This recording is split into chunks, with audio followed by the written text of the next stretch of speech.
bringing to actors, brokers to help you get a passport are also increasing, or what we can call conmen. So it's very important to be very careful as you're getting a passport. Who are you dealing with? And of course, this coffee court is going to be explaining all that aspect, and of course, trying to find a solution. How can this be resolved? That the number of Ugandans, that it can increase from just 2 million people to more, 2 million and above people to own passports. It's actually in most of the developed countries, it's essential. A passport is very essential, and if you tell somebody that you don't have a passport, they're going to look at you as a joke.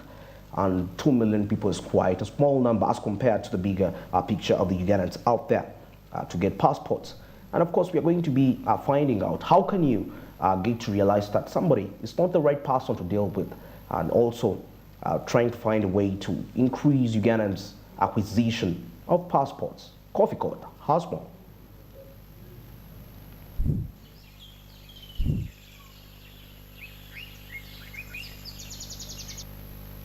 And this is where we ask the hard questions, but most importantly, questions that matter. This time round, we speak on matters regarding passports in Uganda. Who qualifies? What is the cost of a passport? I've heard of people saying that the ministry is corrupt. Of course, that and more to answer those questions, I speak to the Public and Corporates Manager when it comes to Ministry of Internal Affairs, Mr. Simon Peter. Monday, it's a pleasure and thank you for joining us, Mr. Simon. Thank you very much, Fred, for having me here on the Coffee Court. I'm glad that this is the second time I think I'm appearing. And the other time I appeared, I had lots of people calling me. It looks like this program is so popular. It's a popular one, and because here we had we handle the hard ones. Wow. It's a continuation of the other ones. Yes, okay. Let's begin from, what's your mandate as Ministry of Internal Affairs? Internal Affairs, you know, is the government. This ministry is the real government. This ministry does lots of things. What are those? One, it coordinates activities of so many agencies. Uganda Police Force, Uganda Prisons, NIRA, so on for national ID. We have immigration. We have they call it small arms and light weapons department. We have Department of Directorate of Community Service. And the NGO forum. So all these are under the Ministry of Internal Affairs. So this is what we would call the real central government of Uganda. It is all here. May I want to call it a hospital where you have many people crowding this place? Aren't you afraid of people colliding your offices for passports, really, in such an era? No, I think I love it when people come here for services, because this ministry is for people, it's for the public. It's not mine, it's not yours, it's not for the minister, not for the director. This is a ministry that handles the affairs of the public. But they shouldn't come here and crowd around Mr. Simon. Yeah, that's why we have to work in a coordinated way. We do, like for instance, in matters to do with passport, because that's the reason people come to crowd here. And we tell people to apply for these passports well in time, pay schedule appointment, so that we come in when we are organized. You come on appointment, they give you a date, they give you a day. You come here, they receive you, and you go away. But the people you see disorganized outside there are actually the people who do not come on appointment. These are people without appointments.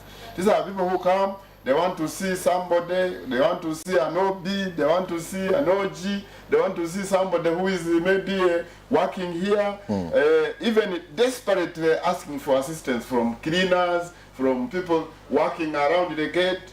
These are the people who are crowding this place.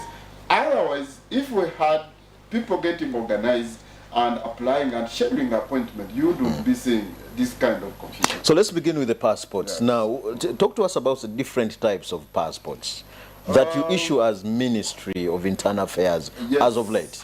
Yes. A passport, you know, is a travel document. It is a document that enables one to move around across countries. But then, a passport also helps in other matters. You can use a passport in land transactions. You can use a passport in matters to do with the opening bank accounts and stuff like that. Land transactions forward. For purchase of land. Sure. You say, yeah, what identification document do you have? You either have national ID or a passport. Okay. And you are good to go. So, but then, now Ugandans only wait if they have a journey to make. That's when they apply for a passport. But we shall come to that later. Okay. Types of passports. We have actually about 5 types of passports. What are these? The first one is what we refer to as the ordinary passport. I have a copy here. This is the new one. We're talking about the electronic passport. This is the ordinary passport. This is a type of passport that is acquired by Omuntu Wawansi, all Ugandans. Ordinary Ugandan. So long as the only qualification for this one is to be a citizen of Uganda. You only need the national ID. You come through and apply for this one, and it costs 250,000. So all Ugandans. Isn't that a lot of money? Given the current circumstances, really, it seems to be a lot of money. When we were negotiating the cost of these passports, when we were starting, that was way back 2018. There was a lot of consideration about Ugandans and the cost of living. To the extent that you see the vendors, people who are making these passports here, the company making these passports in Uganda is the same one doing them in Zimbabwe and also Kenya. But what surprises us is that we managed to corner them, and our passport is the cheapest in the region. So this is 200,000 on record? 250,000, and it is the cheapest in the region. Ordinary? Yes, ordinary. So Okay. this one. Now, we have a second type of passport. We have this green one. It is known as service passport. Okay. This type of passport is held by senior government officials Okay. who head the departments like commissioners. People of your category. We thank God for that. Because for us, we are ordinary. We have members of parliament, of course. Then we have members of commissions, permanent commissions. Say Electoral Commission, Amnesty Commission, Human Rights Commission. The members, not chairpersons. Okay. They hold this type of passport. Now, this type of passport costs about 400,000 shillings. Okay. It's a little higher than this one because we have a belief that those people have some bit of money. These are extraordinary. Yes, compared to this one. Okay. Yeah. Then the third one is this red one. Now this one is a super. This one is super in a way that for you to hold it, you must be a president, you must be a cabinet minister, you must be ambassador, and their children below the age of 18. Even their children. Yes, living with them outside. Okay. At the embassy. Not those who are staying in the country. Okay. Living in those foreign countries.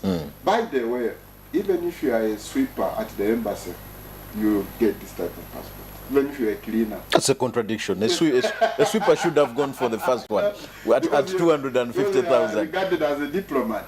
Even if you go to Canada, for instance, and you are Ugandan and your work is to boil tea for the officers, you're a diplomat. You hold this one. Okay. Then the cultural heads, recognized ones, Kawakas, Chabazinga, and stuff like that. All of these get these permanent secretaries, judges of high courts, all get this type of passport. Now, this type of passport goes for 500,000. 500,000, and you can see that it is the most expensive of all these. But when you compare, it's really, this is still low. Yeah. An ordinary pays 250. 250. A judge is paying 500. That's very little money. Little, because also I don't think a judge has lots of money to spend on a passport. You see, the more money you get, the more problems you have and responsibilities.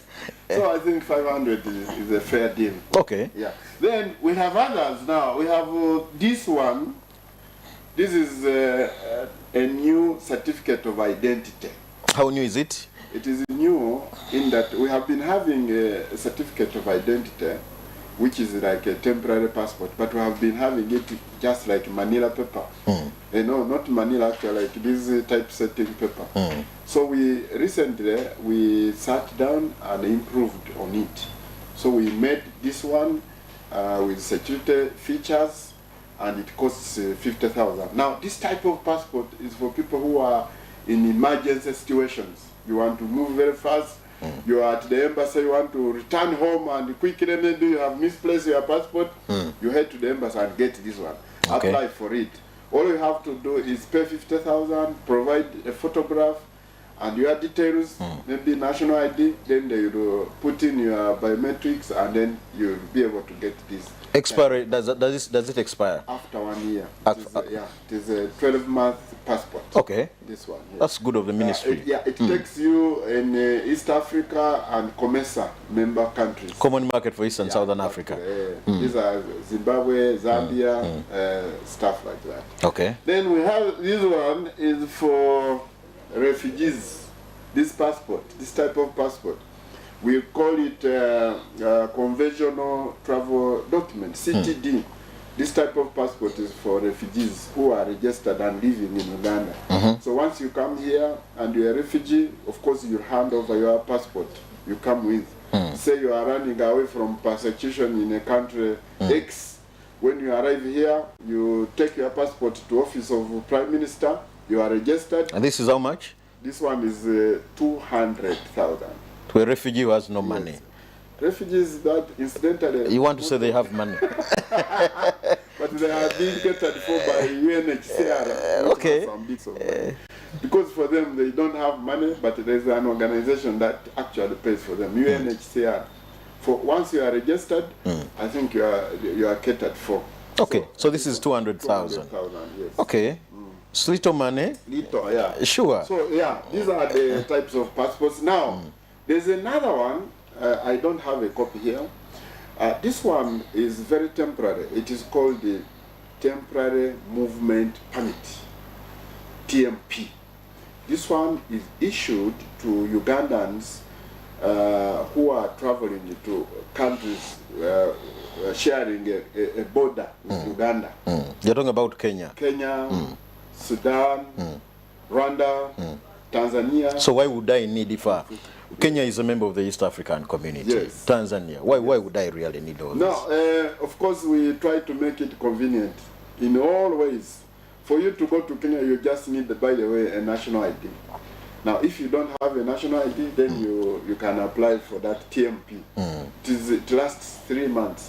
Because we have communities at the border points that engaged in the simple businesses across border. Somebody has a garden. You see, we have people in Lwakaka living in Uganda, but early in the morning they cross to go and till the land the other side and then come back. So those ones don't need to use a passport. That's why facilities like a TMP come in handy. TMP and sometimes if they have national ID, they could easily cross with national ID. So we want to make it, we have tried to make it so convenient and easy, especially for communities living along borders. Thank you. You've made the environment very easy, Mr. Simon.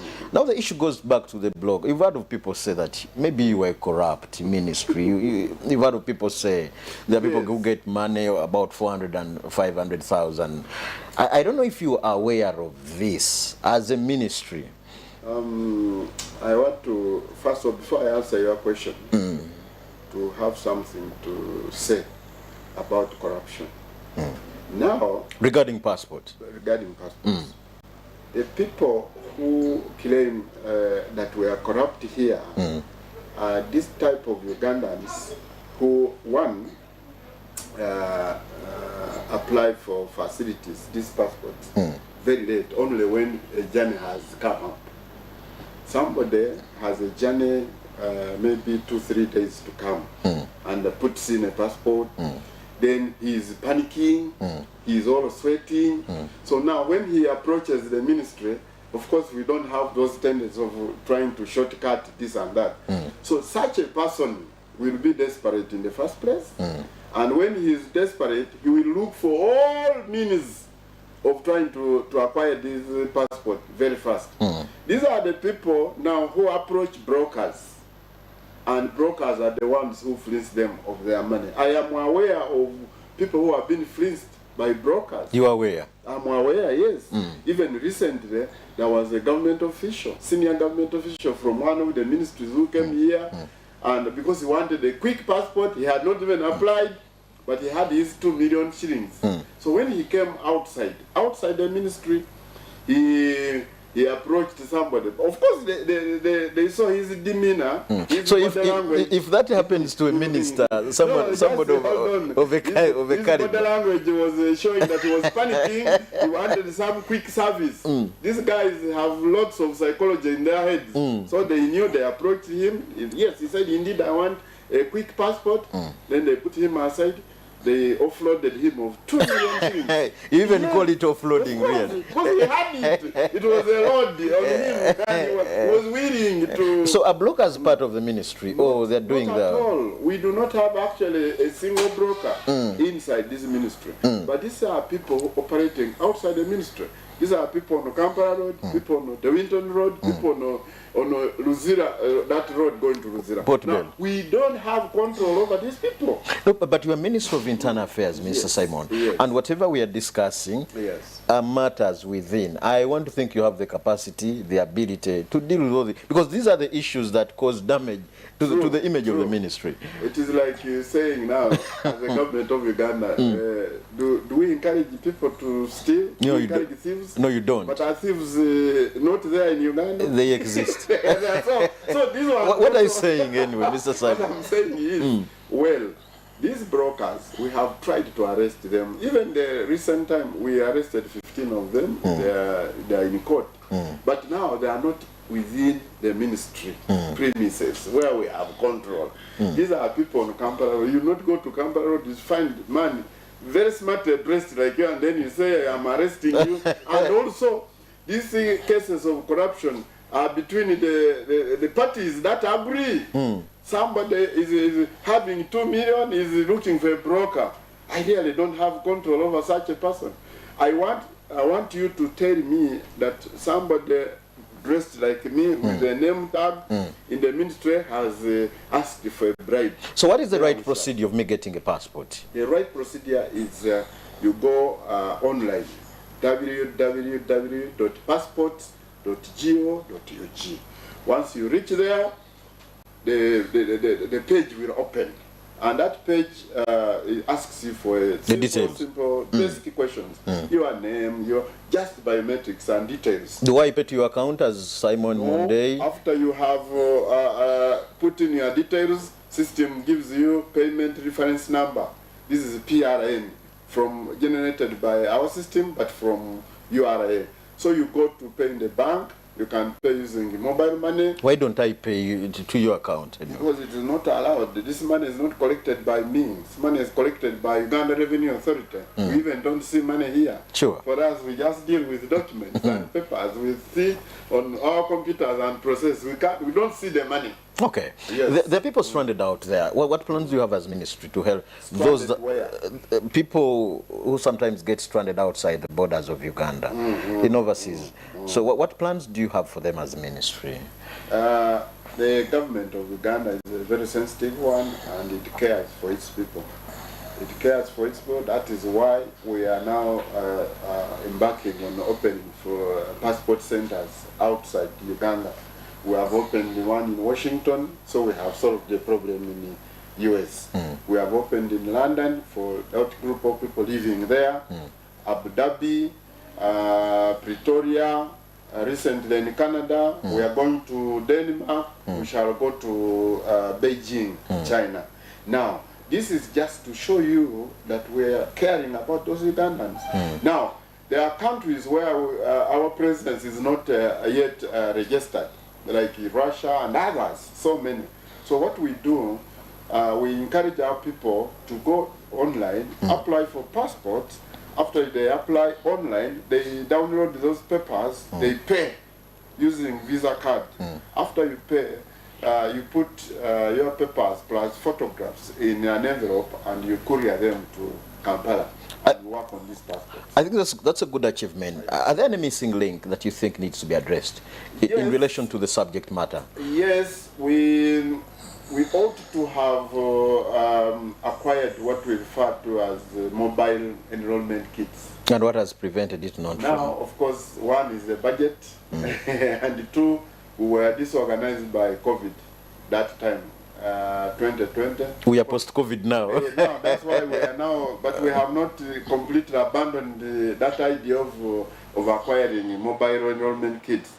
We are actually steadfast thinking about it. And once we acquire mobile enrollment kits, everywhere we shall be enrolling passports. But as of now, people who are living in those countries I've mentioned, where our presence is registered, can go to those embassies and finish passport matters without having to board a plane to come to Uganda. Is this a good office? So this is very difficult. It's a difficult one. I answer very difficult questions on behalf of everybody. especially on the coffee code. Yes, because that one, and you know, my phone is ever buzzing. You need an assistant, maybe. Somebody there, know my passport. Although we opened up a call center now, which tries to help in matters of, especially passport. People call. Now, the only challenge we have in call center is that you find one person, because it is a toll-free number, you find one person calling in now, calling in after one hour. It's a challenge. The whole day, he calls about 15 times. Maybe we can digest the matters of the toll-free line later on. Okay. Thank you, Mr. Simon Peter Mundei, for speaking to us and being generous. This is the Coffee Court. Of course, the discussion regarding matters of passport continues. My name is Fred Makuvia, and definitely our vision is to drive your business.